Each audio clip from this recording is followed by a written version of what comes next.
You asked for it, so we deliver. Yes, top 50, maybe even a little bit more. PPR rankings for the 2026 fantasy football season. Trust me, all of you out there, not only do we have our rankings updates every single Monday of the preseason, we're going to have final rankings and tiers for every single position later on. We want to give you a little taste, Hayden, and the taste is your top 50 overall rankings for those specific PPR leagues. Yeah, I think it's important because we'll do our positional rankings, and sometimes like some players project better in PPR, but I want to do like the overall rankings because like where I have Josh Allen is important, where do I have Brock Bowers is important, where exactly is like Derrick Henry versus Nico Collins, like those type of things I find interesting. And if we spend a lot of our summer in half PPR land, let's at least have a full episode dedicated to the very niche details. I'm not going to really get into like the exact this guy versus this guy because I know when you're on the clock, you have to make those decisions. I did go back and watch last year's version. I always like to do that to like reset myself for these videos. You had two awesome calls early on. Now, you had Saquon Barkley 9th last year when other platforms had him 2nd. So while 9th is still much earlier than he finished last year, people that use these PPR rankings did not end up with Saquon Barkley in drafts last year. I want to put that out there. And then you also had Trey McBride 13th overall compared to 24th for home leagues. And I'm going to keep going back and forth on today, my job, where Hayden has someone ranked and where he's going in your home league PPRs and expert consensus rankings on top of that. Before we get into these top 50, one final question. How do you draft differently in PPR formats versus half PPR? So that PPR stands for full point per reception. So the players that catch more receptions, I move up my rankings. And then the players that don't catch as many receptions, I move them down. That's what happens with this type of stuff. So sometimes like a slot wide receiver, a Wandale, they move up my rankings. You know, I hate that, but I have to do that. And then the quarterbacks also have to move them down, which I also, by the way, absolutely hate that fantasy quarterbacks are ranked so low. But I'm trying to win. And so you'll see Josh Allen like, 10 spots lower than I would in half PPR. And then obviously do your own math for the standard format. But yeah. Well, we do talk so much about touchdowns, and I'm not saying they don't matter in this, but maybe they matter just slightly less in this than they did before. Okay, let's dive into it. I'm going to read 6 names in each grouping, and we're going to go from there. The first, you have Jahmyr Gibbs, number 1, Puka Nacua, 2nd, Jamar Chase, 3rd, Bijan Robinson, 4th, Amon-Ra St. Brown, 5th, and Jackson Smith and Jigba, 6th. Obviously, Jahmyr Gibbs is your 101. I want to take you to the 2nd and 3rd, and we're already splitting hairs here in the top 6. That's what we do. But Jamar Chase is 1st in expert consensus PPR ranks, and Puka Nacua is 3rd, yet you have them differently in your wide receiver ranks. Why? Really close. I think if Puka Nacua does not come back from like this little injury in the next like couple days or so, I could move Jamar Chase ahead. But by the time most of you guys are drafting, I think Puka Nacua will be my 2nd overall player. He had 24 full PPR points per game last year. Wide receiver 2 was 3.4 full PPR points less than that. That was JSN. Jamar Chase had a little bit of a quiet season for him. Jamar Chase and Puka Nacua, when both these guys are fully healthy, the quarterbacks are healthy, these guys absolutely dominate. I think that the Devontae Adams stuff, just how willing they were to trade him away this offseason and just how little production he really had between the 20s. Like I want to read into that because Puka Nacua was the number 1 wide receiver last year without the red zone role. Like what happens if he gets the red zone role? Like, we're talking about like an all-time season. So I just want to roll, play for the upside here. We're trying to come in 1st, not 6th. By the way, we got an awesome comment from George Lewis. I read all your comments for our videos about the psoas, that right now, a soft tissue injury that Puka Nacua is dealing with. He says psoas is basically part of the hip flexor. It's unusual in that it connects to the spine diaphragm and to the femur at the bottom. You don't, quote, stretch as much as you, quote, release it.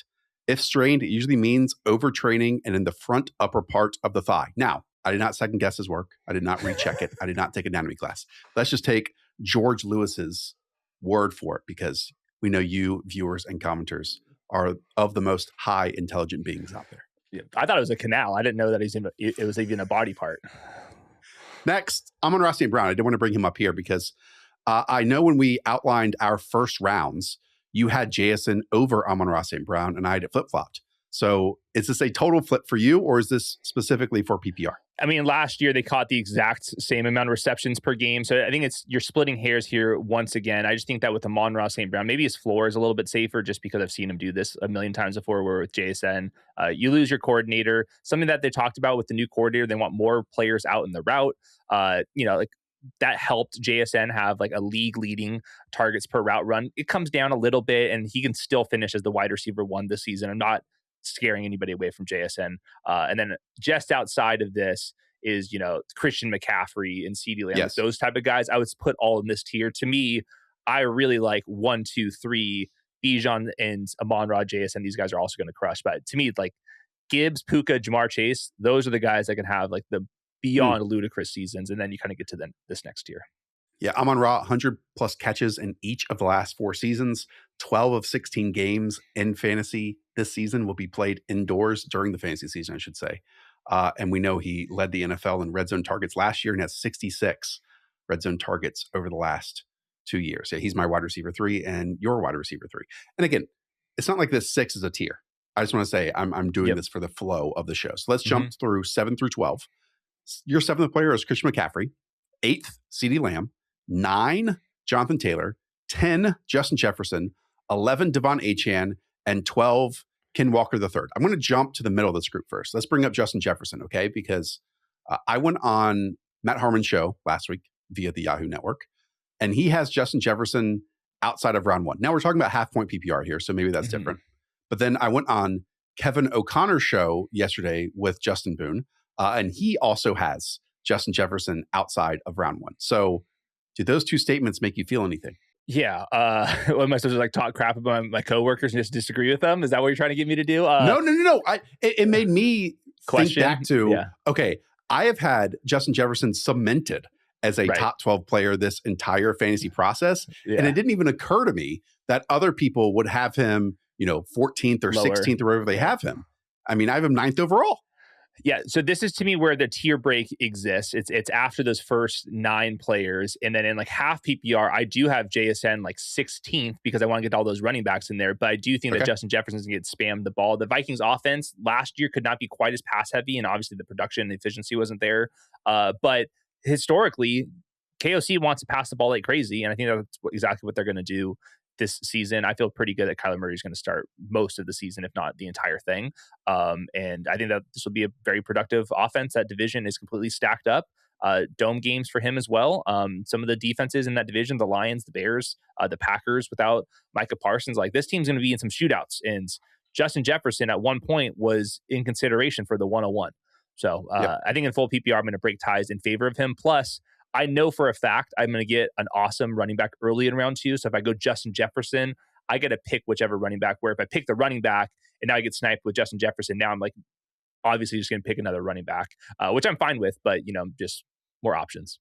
Yeah, this is your show, but I do want to just bring in my rankings to this too, because I think we're on the same wavelength here with Justin Jefferson, that he's still, owned wide receiver 4 in terms of team target share last year, wide receiver 5 in terms of air yard share. He still had 16 end zone targets, but just 2 touchdowns. And so to me, nothing about the usage that is warranted of the 10th or 9th overall player here has been lost. It was just the quarterbacks of J.J. McCarthy and Brosmer throwing in the football. And that's like really it. And so I really do think that we are still getting a reduced price on an offense that just a couple seasons ago was 9th in scoring and 8th in scoring.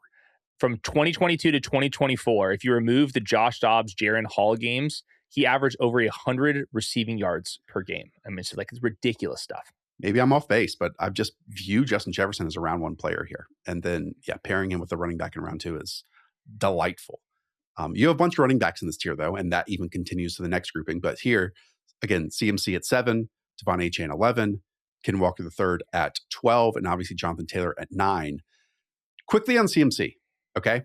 We talked about it on Monday, but now that Kyle Shanahan says that his absence and tightness is not contract related, 1, do you believe him?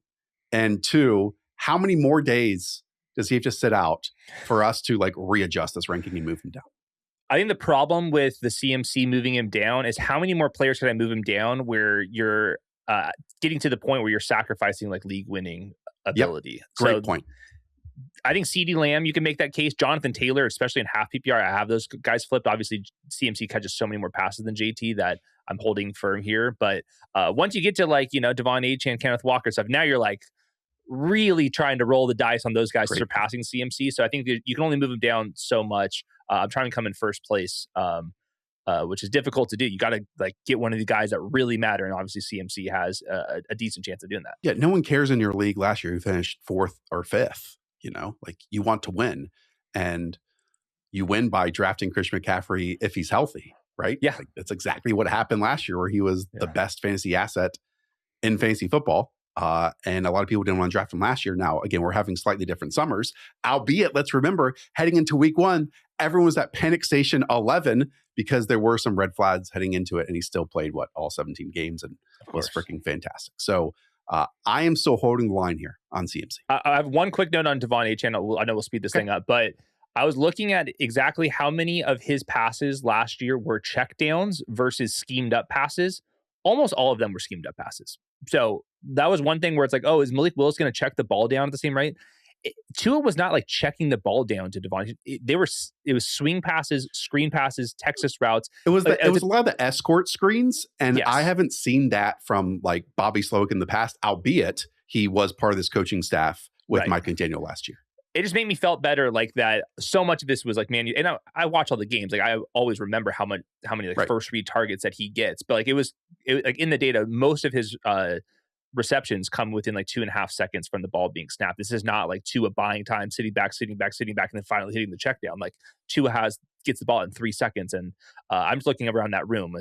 There's nobody else to throw the ball to. Like he's going to get plenty of receptions this year. I think people are overthinking that. Like if you were in charge of the Dolphins, who are you throwing the football to? I'm throwing it to DeVonta Smith. Very fair. I will also add, Bobby Slowick is not Mike McDaniel. So sometimes it's not as easy as we think it is just to copy and paste versus, and if that was the case, then every single great coordinator that left a team, they would just be able to repeat exactly what they did the previous season. Totally agree. Last year, looking full PPR, he averaged 20.1 full PPR points per game. So like, there's room for him to fall and pay off this area. No one drafts him in this range. So like, I'm not fighting you. He gets drafted like 18th overall. I'm just saying, like, don't triple count what's happened this offseason. Like, we're in a good spot.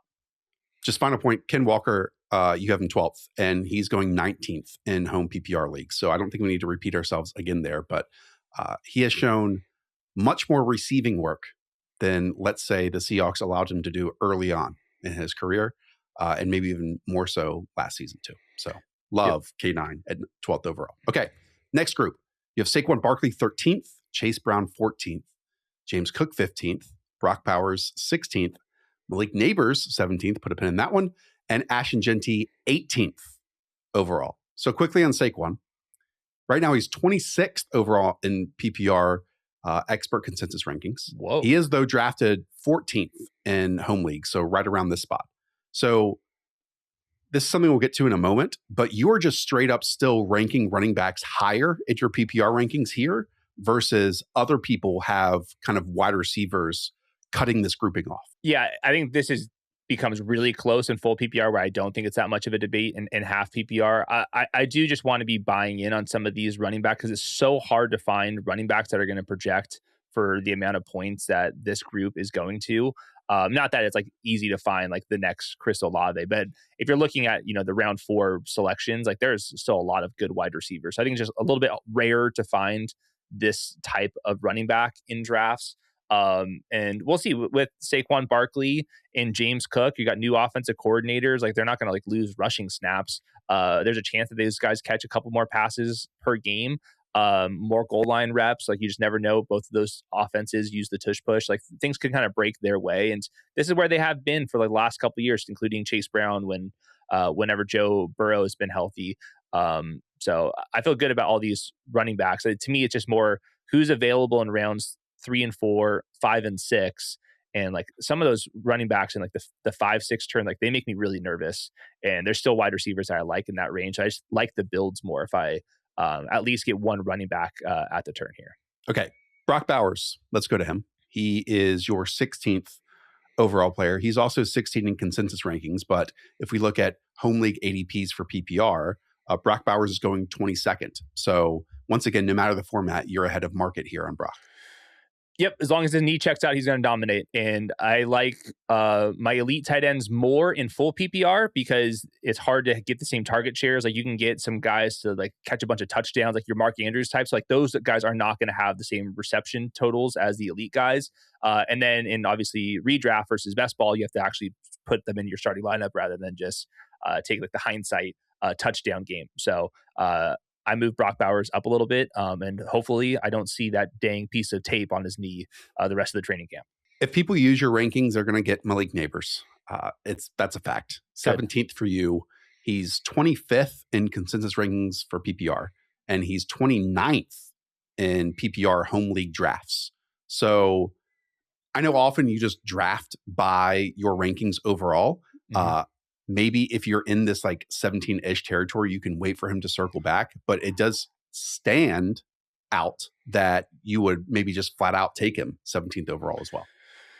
Yeah, I'm getting more bullish by the week on his availability for week 1. And not even just that. It's like if he's playing in week 1, he's probably himself by week 6 or whatever. And then in redraft, you don't have to come in first and second place in the regular season. Like you just have to come in top 6. Most leagues make the playoffs. And at that point, Malik Nabers could be looking like a round 1 type of player by the end of the season. So just looking at like the depth chart for the Giants, like it's not pretty. Like if Malachi Fields is going to be the second guy at wide receiver, Malik Nabers might have a 36% target share this year. Like I don't think it's that crazy to envision.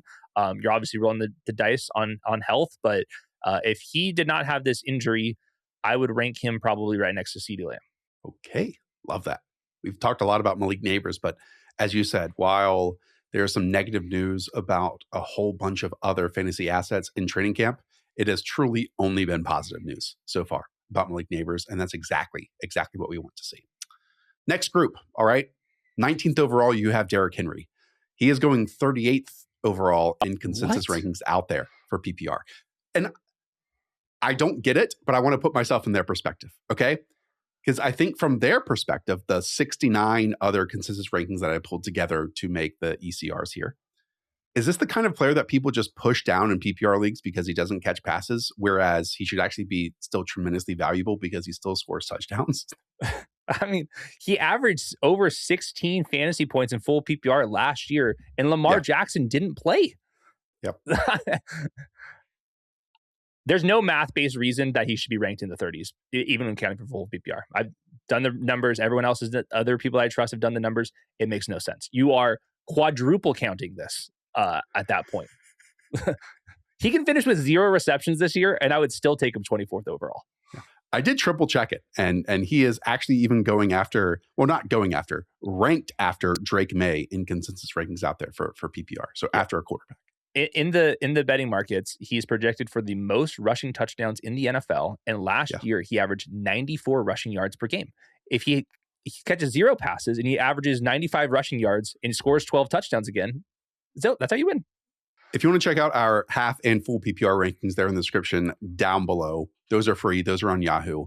If you want to take your game to another level, though, we have the Ultra Playbook over on Yahoo. That's part of Yahoo Plus on top of it. I mean, that has like a 150-page document to help you dominate your drafts. It has fades, it has targets, it has tiers, it has really everything that you need. And also includes many other sports and not just NFL fantasy football. So go and check out the Ultra Playbook. Okay, like I said, you have this glut of running backs ahead of wide receivers, whereas many other people who are ranking for PPR have the wide receivers ahead of the running backs. And that stands out here with Drake London. He's going 17th in your home PPR leagues. He's actually 10th overall, Hayden, 10th in full PPR consensus rankings out there. So I know you don't have even as much hesitation about Drake London as maybe I do, but is there anything you want to add to having him after the running backs here? No, I mean, last year he averaged 16.8 full PPR points per game. That was like basically exactly what Derrick Henry did. So this is about the right range to me. And I think that the Falcons, like, you have concerns about just the entire output of the offense. I still think that his floor is pretty dang high because of how he operates. But, you know, new coordinator, new depth pieces, you know, you just never know exactly. I'm not going to say anything else negative about Drake London. It's as far as I'll go. Maybe I'll try to get in your brain and put it in a way, and you tell me if I'm off base. Okay. If I'm looking at where people have him as 10th overall, right? And then after that, you have Devon Achane, Ken Walker, Saquon Barkley, Chase Brown, James Cook ranked ahead of him. I think you believe that all of those running back names have a pathway to scoring as like the running back 3 this season. And maybe that's more difficult for like Drake London to be the wide receiver 3 or something so far this year. I think it's harder to find running backs that could average 17 fantasy points per game. And I think that there's more wide receivers that I can envision averaging, 14, 15, 16. I mean, we'll get to like all those guys, but like there's so many of them, like all the way down to, Terry McLaurin, Mike Evans, if he stays healthy, like those type of guys. DJ Moore can have a crazy season. I kind of just run out of running back names that I feel like could actually do that. Like, I'm not sure if Quinshon Judkins and Bucky Irving could actually do that. Yeah, especially in PPR, you're going to enjoy drafting wide receivers more than you enjoy drafting running backs once we hit rounds 3+. Yes. Let's put it that way. Yes. Okay.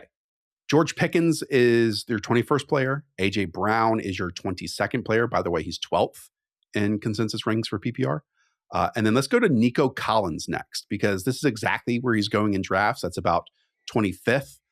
We've got some news here. Jaden Higgins, the second-year wide receiver out of Iowa State, is out for the season in joint practices with a torn ACL. So the big question is, who do they turn to? Like, it's going to be Jalen Noel, who also was Jaden Higgins' teammate in college. He's a pure slot player. He just returned to practice yesterday after hamstring and toe injuries after missing for weeks, if not months. Tank Dell is still being ramped up. Xavier Hutchinson is still on the roster, but the number one signal here is that it's a substantial drop-off from Jaden Higgins to whoever the wide receiver 2 is going to be on this team next year. I have Nico Collins. I moved him up to 16th overall. He's my wide receiver 7. I have him ahead of the Brock Bowers, Nabers, London, all of those guys. First of all, Nico Collins, just by himself, you can throw him inside the top 5 and just watching the games. Like, that guy's incredible. They have no other option. They have to throw the ball to him now in the screen game stuff. That was like the one complaint that we had in our last couple of videos with Nico Collins. I was listening to the beat reporters, and Jalen Noel is ramping up from return. He's still wearing a non-contact injury. He's going to be cleared by week 1, but I think what you said is true. They view him as a slot-only player. This team's going to have a lot of 2 wide receiver sets. They might even do the 3 wide or 3 tight end stuff because they drafted some other guys. They still have Dalton Schultz. All the reporters like Dalton Schultz is clearly the number 2 target on the team. They think Xavier Hutchinson is going to be the actual number 2 wide receiver, and maybe they bring in a Darius Slayton, Kayshon Boutte type. Those guys don't earn targets. Like, Jaden Higgins is actually going to earn targets. He can actually be a threat underneath. Everyone else that they're going to bring in there is going to be a downfield threat that's not going to be schemed up touches. I think that Nico Collins is going to walk to a 30% plus target share this year, and he is way too good to be fading him. So of all the guys in this tier, I feel better about his floor, and I think that his ceiling becomes incredible because they're not going to have any other option to get explosives. Like, David Montgomery's not going to get you explosives. Xavier Hutchinson is not going to give you explosives. Kayshon Boutte is going to get 3 targets per game if he ends up on this team. It's all going to go to Nico Collins. So I feel very optimistic. I'm smiling because when I went back and watched last year's video, you had Nico Collins as like a top 10 player. And so we're almost right back there, man. Maybe by week 1, you'll have Nico Collins as a top 10 player. But I think on paper and the underlying metrics could have pointed you in that direction too. Like, he was 26th in red zone production for fantasy last year, despite having the 8th best opportunity. I mean, he had 14 end zone targets and only scored 4 touchdowns off. So bad. So hopefully, like, positive regression, which is a term that people love, hits in his favor this year. Agree. And there's nothing, and Hayden knows this, nothing I love more than rankings changes on the fly. So Weaves, you're going to have to do some editing work, hopefully, as we go along. And it's not going to be a clean pocket of 6 for each name we keep going through here. Okay, so we talked about George Pickens and A.J. Brown. That now brings Chris Olave to 24th overall, right? He's going 28th in home PPR leagues out there. He's another one, and I hate to term it this way, who could actually benefit from an injury next to him as well. He was even better when Rashid Shaheed got traded last season. So Chris Olave, talk to me. He was 5th in targets per game. He was the wide receiver 7 on wide receiver 6 usage in full PPR. I think that the most likely scenario is Jordyn Tyson returns after the bye week, because you got MetLife turf in week 6. You have a France game in week 7, then the bye week in week 8. So I think you're going to have the full 7 games with Olave by himself. And there's like no way you can't rank him inside the top 10 for that. And then we'll see about Jordyn Tyson after that. We'll see. So this team's first in pace. Chris Olave is very good. I kept him at the bottom of this tier of wide receivers because he has the most, I would say, just, infrastructure. Like, if something happens to Tyler Shuck or just something doesn't materialize, / he has the injury history, blood clots, concussions, some soft tissues type of injuries in his past. I just moved him at the bottom of that. I think on paper, like just watching him play, I think he's like very much in this range on tape, and his production was there as well. So there's no reason not to have him this high. Yeah, wide receiver 8 in terms of team target percentage last year, wide receiver 4 in terms of air yards. And we outlined it on the show yesterday that there is this 2-month timeline for Jordyn Tyson, but you and I don't think he plays immediately a full complement of snaps once he returns, based on how they slow played this after his, let's say off and on draft process too, just kind of nursing this injury. And by the way, Bryce Lance got wide receiver 2 run yesterday for this team as Devon Valley was out. Yeah, and Bryce Lance, he needs some work in my opinion, but he needs some work. Next, 25th, Omarion Hampton. Despite you ranking running backs high, that does not include Omarion Hampton. He is 16th in home PPR leagues. You in consensus, though, have him in this range. He also is dealing with an injury. The Chargers just lost their new center in Tyler Biadasz. Now, maybe fortunately for them, they took a college center and we're looking at him at left guard in the second round in Jake Slaughter. And so you would expect him to fill in here at center. And that center spot is a pivotal position for Mike McDaniel and his rushing scheme. Just look back at what Miami center did last year. Yes. Aaron Brewer might be the best in the league. Right. I think this just comes down to how much faith do I have in Omarion Hampton being a true superstar. I think it's possible. I also think it's, he has some things to improve on. And I do think that Keaton Mitchell is going to get involved a little bit. I think that Kamani Vidal might do like a LaQuint Allen type of thing, which doesn't matter too much, but we can nitpick things in the first and second round here. So I just think all of those wide receivers that we just went through, I feel very good about their floor ceiling combination. Omarion Hampton obviously could finish as the most valuable player in fantasy. Like that's within his range of outcomes. I just think others believe in that upside case happening more often than I do. Yeah. Next week, we have a show on the players we disagree on most. Maybe Omarion Hampton fits in there. Probably. And it's not like we disagree on him as a player. We kind of seen eye to eye. I'm just valuing the situation even more. And I'll save all my notes for that. How about that? Sweet. I'll save all my notes for that. There you go. Okay, 26, you have Jeremiah Love. 27, you have Trey McBride. 28th, you have Teteroa McMillan. And that brings us to 29th in Jaylen Waddle, who is drafted 48th overall in home league PPRs leagues out there. Sleeping? They're sleeping. He's back at practice. He just apparently burnt Pat Surtain for a 60-yard touchdown in practice in full pad. So he's ready to go. Do not have to worry about the offseason injury with him. This is an offense that throws the most screens in football under Bo Nix and Sean Payton. As a rookie, he caught 104 passes, so the PPR upside is proven out. He has been one of the most efficient players in the NFL. I think since 2022, when Tua has thrown him passes, he has the highest EPA per target in football. Offensive line is really good, and I just don't see how this one goes sideways, really. Like, he can get injured, but so could everyone else in this tier. And I can see Jaylen Waddle being a second-round pick next season. Over 4 yards per route run on play action last season. The Broncos had the third most passes off play action. And if you look at it, Jaylen Waddle ran 442 routes last season compared to Cortland Sutton, who ran 664. So let's just add, a cool 220 routes onto Jaylen Waddle's plate and see what happens. Dude, that'd be party time. That would be party time. Now, the thing I wanted to bring up here is, we do all these shows. I did not realize you straight up rank Jaylen Waddle ahead of DeVonta Smith, who's your 30th overall player. Why is that? I think that DeVonta Smith's going to get the ball obviously more than he has before, but I think there is just a difference in, I think, the potential for 100 plus receptions, like that type of season, I think leans more towards Jaylen Waddle. I think in half PPR probably goes Smitty, but it's really close. And then I think that Teteroa is also in that bucket where I think they're going to have to pass the ball a little bit more than they want to, just based off of just the depth of the team in general. The Panthers don't look that great to me on paper, and T-Mac was playing inside the slot, and I think that he can be a reception type of guys.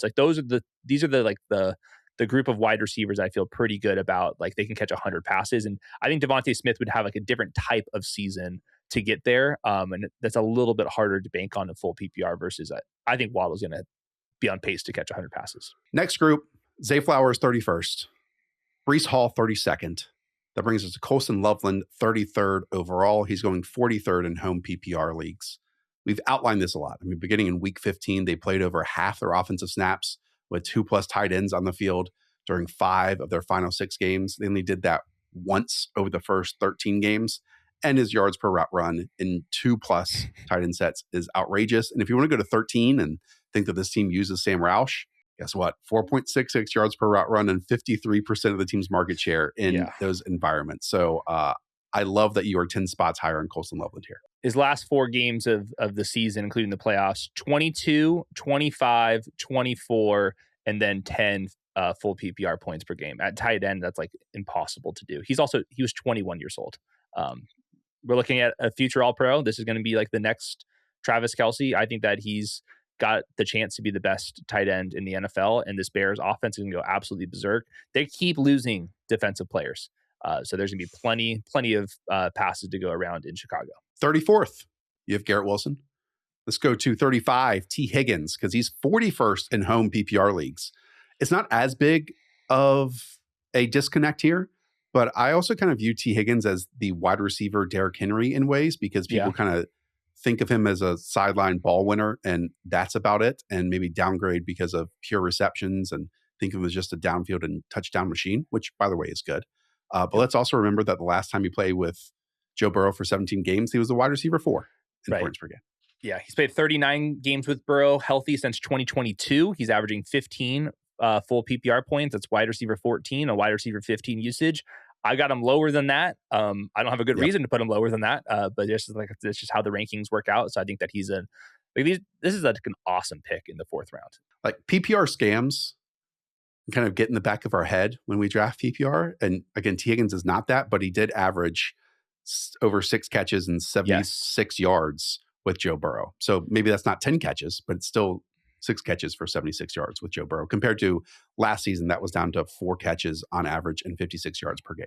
Yeah, I love when we're drafting players pretty much near their baseline, and he has like the obvious contingent upside where if something happens to Jamar Chase, you just take him next to where CeeDee Lamb and Justin Jefferson go in the first round, just like call it a day. It's like it's hard to get up to that tier of player, and he has that potential. And it's been interesting to see Bengals fans react to the under center stuff after one final preseason game or first preseason game, and they get like the all 22 with it, where a lot of these under center play action passes with extra protection then end up only being 2-man routes down the field, with maybe Chase Brown leaking out after his assignment is accomplished and no one's blitzing. And those 2 men running down the field are Jamar Chase and T. Higgins, and that's it. Like those are the 2 options. Yep. He's going to get the ball a lot. Yes. Love that. Okay. Travis Achane. It is Achane. He asked for it. Is 36th overall for you. That's ahead of consensus, 48th. That's ahead of home PPR leagues, 40th overall. We got news today that Alvin Kamara is going to be out with an MCL. I know you're not double counting this because we've already had the conversation about, hey, Kamara might have owned some of the passing down work, and 35 of 36 Achane's receptions were on first and second down last year. But at the same time, we are going from a backfield split with Alvin Kamara down back to like the Devin Neals of the world. Right. We'll see. I think Kamara's going to be back eventually, but just like another reminder, Alvin Kamara at this point, like you just really can't factor him much at all. I moved him up like ahead of like the Josh Jacobs, Javonte, Kyron guys that we talked about, but he's firmly in this tier, somebody I want to draft a bunch of. I think on Achane's side, I think it's the best offensive line he's ever played behind. It's the fastest offensive environment he's ever played in. It's a home dome environment on top of that. Like there's a lot of things like on the positive end for Travis Achane. Plus they paid him a ton of money to be the lead back. So like every single time I hear Alvin Kamara, this, that, like I just plug my ears, like don't care. Here's a crazy stat for Reeves that just popped out when going through it all. Travis Achane led all players last season in fantasy points scored when the drive started in the opponent's side of the field, which is kind of a Jaguars turnover rate stat at 82.2. The next closest running back was Jonathan Taylor at 52.4. So Travis Achane got an extra 30 points basically from the Jaguars dominating in the turnover differential last season. Yeah, he's one of these guys. He averaged over 15 fantasy points and expected fantasy points in full PPR. And like he's not thought of as a PPR guy. 15 fantasy points is pretty good. Let's move on.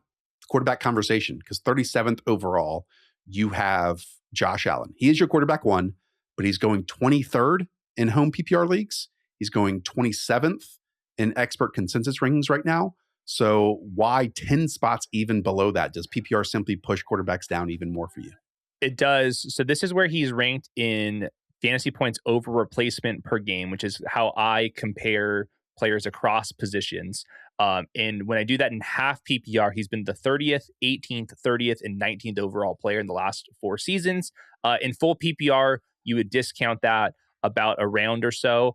And then I look at the players around him and who do I feel like really comfortable drafting ahead of. It's the guys we talked about. And then Javonte, Jacobs, Kyren Williams. I think maybe if I was on the clock, I would consider those type of guys. And then you kind of get to a tier where like I just don't feel comfortable with the floor, and I'll just take my Josh Allen points and try to win my league with finding some upside in the other picks. So this is about the range.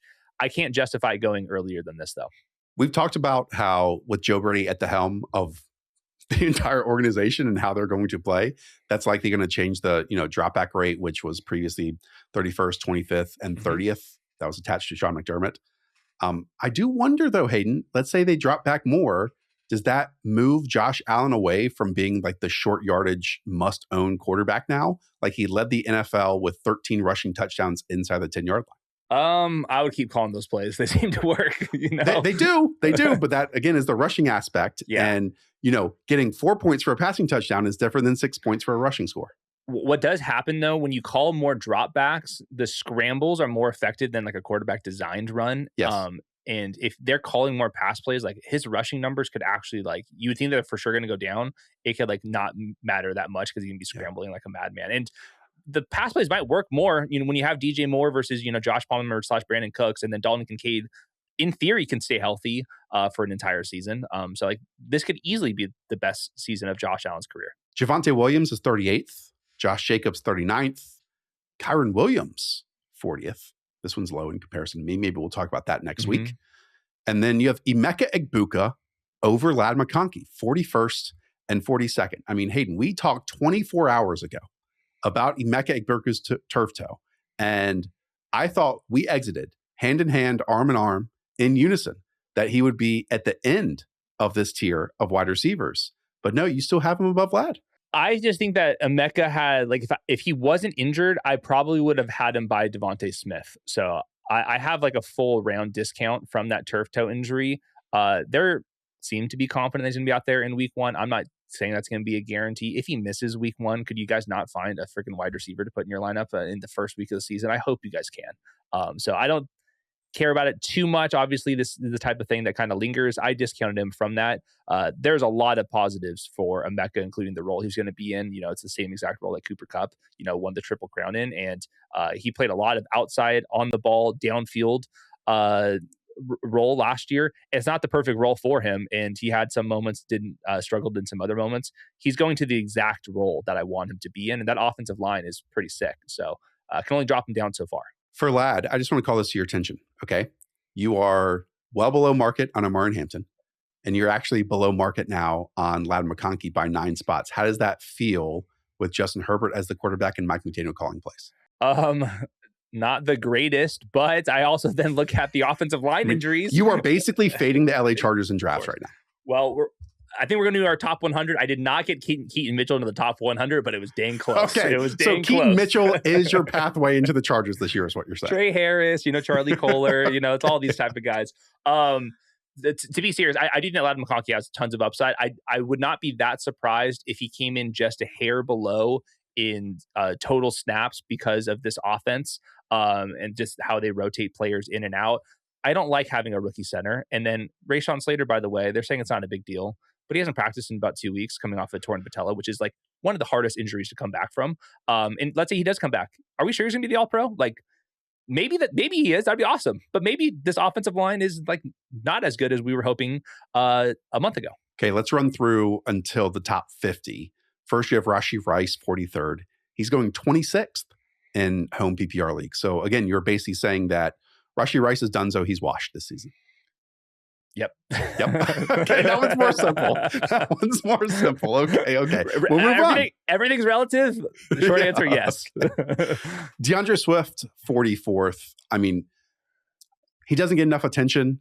Agree. We think he is kind of being drafted at his floor with how this team is managing their rushing department and how they specialized runs for him last year. As an individual, he probably looked more physical and aggressive than he has in the past. And Yeah. Something already happened to Monangai. If that carries over into the season, then DeAndre Swift has even more upside here. Right. I think that this is coming maybe a little hot, but there's kind of a wide receiver cliff where like you're hoping they turn into like upside wide receiver twos, but you just don't feel comfortable about it. So I think that we're kind of in a tier break where I have just DeAndre Swift at the top. But it's one of the reminders is if something happens to Kyle Monangai, like why wouldn't he be, Breece Hall, Travis Achane, if not even higher? Like, could he not be Omarion Hampton? Like, we're excited about the Bears, as we are with the Chargers. And I don't think that Omarion Hampton's for sure that much better than DeAndre Swift. So yeah, he's in the committee. But we'll get to like the next wide receivers. You just like you're envisioning things like returning to form or like they're actually breaking out. So we're kind of in a soft spot in drafts. Yeah, Swift is going 49th in PPR leagues, and then I think is ranked 53rd in consensus rankings right now. Okay, I want to stay with the Bears because you have Odunze, 45th overall. He's going 61st in home leagues, 56th in consensus rankings. Mm-hmm. We've already talked about this at length with Harmon, that you have him over Luther Burden. This continues to be one of your flag plants of the season. Yeah, luckily we don't have to draft Odunze this high, but it was surprising to me to see him being 22nd in targets per game last year. Like, you don't think of Odunze as like some like PPR guy because they have not connected on many of these passes. That's equally Caleb Williams' fault as Odunze. But if that gets sorted out, I do think that he can catch a bunch of passes, maybe in an underrated way. If you go back and watch him, I'm glad that you and Matt both agreed with me. They would get him in motion, and like they weren't like manufacturing screens to him, but they were like manufacturing him on the move for first read targets for like not complete explosives, but like for like 15-yard chunk plays. They did that a lot with Odunze, and they did draft him 10th overall, or somewhere inside the top 10. So I think there's like an underrated, this guy can catch a bunch of passes because the Bears are going to be in shootouts every single week. And Ben Johnson wants to set the record for most points this season. And we've only talked about Bears in the 30s and 40s overall. So there's a chance that all these guys do get home. Parker Washington, you have 46th. I mean, we are both in on Parker Washington as the Jags wide receiver 1. And it's not just that. You're nearly 30 spots above ADP here, 17 spots ahead of consensus rankings. We've talked so much about Parker Washington. Hopefully people understand where we're coming from. And if not, we'll do it some more in the next coming weeks. You have DJ Moore, 47th. Let's talk about Cam Skattebo here at 48th overall. Your thoughts on the Najee Harris signing? I think it matters just a little bit. I think it matters more for, Devin Singletary, Tyrone Tracy, those guys where I don't think that you can even draft Tyrone Tracy at this point. I actually moved Najee Harris ahead of Tyrone Tracy straight up. I don't think that Najee's probably going to be that great at football anymore. It's coming like off of his injuries. He's already averaging like 3-point-something yards per carry. I will say this, the Giants, if you looked at how they played football in that preseason game, if you've read any quotes from either Skattebo, Dart, or the coaching staff, they're going to run the ball like absolute crazy. And you saw it with fullbacks, Patrick Ricard's out there, multiple tight end sets, not including Isaiah Likely, Chris Mannerth and Theo Johnson types, Francis Mauigoa with a top 10 pick at right guard. This team's going to be fully focused on Malik Nabers and then the running back. And I think that Cam Skattebo did enough last year to make me feel confident that Najee Harris was more about the rest of these guys. And it's like good insurance for them to have because I'm not sure how much they trust, Singletary and Tracy. Yeah, we talk so much about Malik Nabers, but the Manhertz, Patrick Ricard, Malachi Fields usage, as well as the insert blocking that we talked about in preseason week 1, tells me that this team is going to run the hell out of the football. Now, it's also on my radar that literally all offseason, the beat writers said that the Giants were in on bringing in a running back. It was from Ken Walker to Achane to Jeremiah Love and all these conversations. And I think also a beat writer even mentioned that they were going to make a move at that position to varying degrees prior to the season, a couple weeks ago in one of his pieces. So sure, Najee Harris isn't a glowing name and they didn't trade for anyone. But he has a history with Greg Roman here, who was like the de facto run game coordinator. Yes. They said that he needs to get in game shape. It certainly looked like that as well. But I don't think this is a nothing burger for Cam Skattebo. It's not a nothing burger. I had him ahead of DeAndre Swift, for example. So I moved him down, a half round or so. And at the same time, in full PPR last year, Cam Skattebo was the RB10. And that includes the first week where he wasn't even the starter. He caught 3 passes per game last year. And I think he's pretty dang good at it. And then watching him, I thought he was actually cutting and running through people in the preseason game to the point where like I would not have been able to tell you that he's coming off an injury based off of what I saw. So he's ahead of schedule. I think that he's on pace to hold down this role. Luther Burden at 49 and Christian Watson at 50 round out that top group. Watson's going 69th in home leagues. He's one of our favorite clicks on the board, regardless. We've talked about that enough. Okay, it sounds like you want to go beyond 50. So let's go hyper speed with this. And I might read these in the next 10 groupings, okay, and only come up with one name, okay? So 51st, you have Jameson Williams. 52nd, you have Terry McLaurin. Then Tyler Warren, Mike Evans, 54. Devontae Adams, 55. Quinshawn, David Montgomery, 56, 57. Lamar Jackson, 58. Bucky Irving, 59. And Bashal Tutin, 60. I want to call your attention. I'm shocked you have Jameson Williams ahead of Terry McLaurin, ahead of Mike Evans, and ahead of Devontae Adams here in full PPR. I was going to bring up Tyler Warren's name. However, scrolling Twitter while you're talking, sorry about that. I apologize. He limped off practice today holding his groin in 11-on-11 activity. I mean, this is insane what's happening in August right now. To speak on JMO, he is not like obviously Mr. PPR, but I think this offense is going to go absolutely crazy out of necessity. And I will say I'm a little bit nervous that Mike Evans limps off and has tightness every single practice. And I'm a little bit nervous that the Rams wanted to trade away Devontae Adams. The last time they wanted to do that with some wide receivers, it was Cooper Kupp and Allen Robinson. Maybe Sean McVay is seeing things. I had to keep Devontae Adams this high because of what he did last year. I mean, he was still the wide receiver 10 last year in full PPR, which like not exactly like his bread and butter at this point. So like 75% of that was red zone touchdowns. Absolutely. So I dropped him 20 spots down from where he finished last year. That feels appropriate, but still like it doesn't make me feel great. And then all those running backs that you just listed, I don't think any of them are screaming like catch a ton of passes this season. Maybe Tutin can kind of get there. But the rest of those guys, I think that they have other backs in their backfield that they'll throw the ball to. And those offenses aren't like total elite units either. Okay. 61 through 70. Jadarian Price, Jaylen Warren, Sam LaPorta, Tucker Kraft. Then DK Metcalf and a string of quarterbacks. Yeah. And Jalen Hurts, 66. Joe Burrow, 67. Drake May, 68. Jane Daniels, 69. And we close out this group. Let's just do 70 and 71 together because that's Rhamondre Stevenson and Trevion Henderson.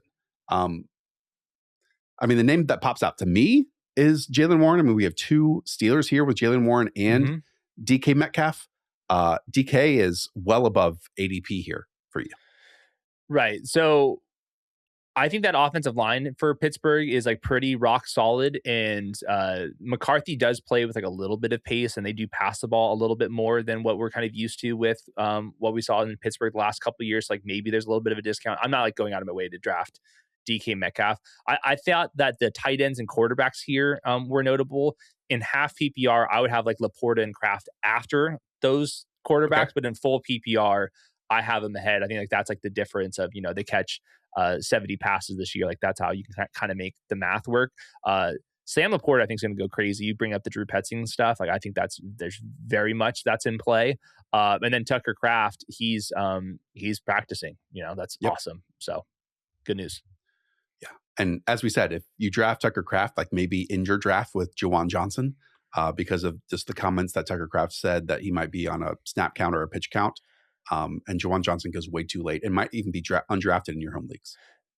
Real quick on Rhamondre, there's just another quote from Vrabel. They were asking there's quotes every day, but like every single day there's a quote. Like that's my interpretation. Every single day. We've done like individual videos basically on the Patriots backfield that people are drafting the running back 2 ahead of the running back 1 in Trevion ahead of Rhamondre, and it just has to be flipped. It has to.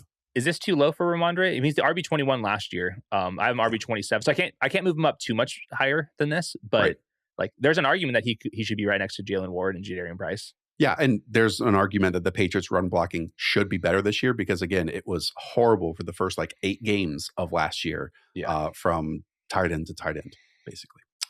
Okay, Kyle Pitts is 72nd for you. Harold Fannin 73rd. Caleb Williams at 74. And Jonathan Brooks at 75. Marvin Harrison Jr. 76. Brian Thomas Jr. 77. Hey, buddies. Casey Concepcion 78. Colonel Tate 79. And Mekhi Lemon 80. I don't want to rehash our rookie wide receiver conversation because we just did it yesterday. People might say you're overreacting though. having Casey Concepcion as the rookie wide receiver 1 here. These are my top 3 wide receivers in the class. I had them as top 15 overall prospects across the board. I would say that by far the Mekhi Lemon situation is the best for team environment wise. And he's nearing practice. Like, I'm not worried about his like week 1 status, and he's played enough football. I think that he's going to be out there in the slot to start the season. I think eventually he'll be overtaking Dontavian Wicks. And then with Casey Concepcion, he's just way more PPR friendly than Carnell Tate. I just read something from Easton Freeze, who covers the Titans. His note, it was just, Wan'Dale's going to catch all the passes this year. Like, I'm just nervous about how Carnell Tate's going to be utilized this year. Like, I think he's a good player. I have my doubts about the rest of the Tennessee Titans, and I think that full PPR, he should go lower in the wide receiver rankings. And I think that Casey Concepcion, it's hard for me to leave a Browns game without throwing him the ball like 8 times. Yeah, a scam I think has like negative connotation to it. Let's just say that Casey Concepcion is going to be peppered with targets this year. Yeah. He's too good for a easy button. Yeah. Yes. 81, Josh Downs. 82, Matthew Golden. 83, Jordan Addison. 84, Quentin Johnson. I mean, that trio of Golden, Addison, and Johnson packaged together just makes too much sense for how they're going to be utilized this season. Yep. Then Dak Prescott, Justin Herbert, Cortland Sutton, Michael Wilson, and Stephon Diggs are 81 through 89. Is there anyone of that group that you want to talk about? No, it's a huge tier, and I think there's like a big difference between like the running backs versus like the next group with like J.K. Dobbins, Ja'Cory Crosky, Merritt, Tony Pollard. Like, we'll see how many passes those running backs catch this season. But we can get to like Chris Godwin, Stribling too. Those round out some of our wide receivers in the top 100. There's how about I just read off those names? Okay. Yep. So 90 is Jaden Reed. 91 is Dalton Kincaid. 92, J.K. Dobbins. 93, Ja'Cory Bill Crosky Merritt. 94, Tony Pollard. 95, Chris Godwin. 96, Deshaun Stripling. 97, George Kittle. 98, Dallas Goedert. 99, Jude Hubbard. And 100, Rico Dowdle. So you'll see how I draft a lot of my PPR teams. I get probably 3 running backs in the top, by, let's say, Rhamondre Stevenson. And then I'm a little bit light at wide receiver. And then from 76 to 96, I have about a dozen and a half wide receivers to select from. And I get like 3 of them. So like I'll have like 2 strong wide receivers. And then you'll see my teams will be Casey Concepcion, Josh Downs, Matthew Golden, and Deshaun Stribling, and then I'll just see what happens. And that's how I kind of build my teams. So I think there's a lot of wide receivers that are about projecting the same that go pretty late in drafts. So I really pepper that tier of wide receiver. And then I come back to, your Tank Bigsby's and stuff way later at running back. So I kind of go running backs to start, then hammer the wide receivers, and then figure out the rest of my team. Did you sleep on the Deshaun Stribling ranking move and move him down? I mean, I feel like yesterday you were even higher than Stripling. Maybe you came in hot and you woke up this morning, you're like, I got to move him down. I mean, I have him at like wide receiver 35. You're at wide receiver 46 here. I can probably put him up to, I think him and Quentin Johnson is like kind of in that range, Stribling to Quentin Johnson, that's 40 to 46. I think that's about the right range. You can talk about it, but your actions say otherwise. I know. I'm sleeping on it. I'm still sleeping. This is a tough one to get right. I do think that 96 overall gets the job done in most leagues, though. I will say. Fair, but look, I don't want to be in the strip club by myself. It's always better when you have some buddies there, You're paying the cover. I'm there, I'm there. I'm supporting you. I'm just not going to the back room. I know. I'm in the back room of the strip club by myself, having him as wide receiver 35. You told me yesterday you're at wide receiver 39, and here you are as wide receiver 46. What gives? You backed out on me. Could I just eat the wings? I'm just here. I'm supporting you. I'm eating the wings. Wow. All right. That does it. Hopefully you enjoyed our Hayden's top 100 PPR rankings. Tomorrow we'll be back with an episode of my favorite player in every single round. We got plenty more content for you next week too. And if any of you have ideas, recipes, let's say potions to keep a 7-month-old from getting sick every single week, let me know. Because we're back. We're back once again. All right. Shout out to producer Weaves and Moshe behind the scenes. And all of you for watching. Hit subscribe, leave a thumbs up, leave us a comment too. We'll talk to you on the next episode. See ya.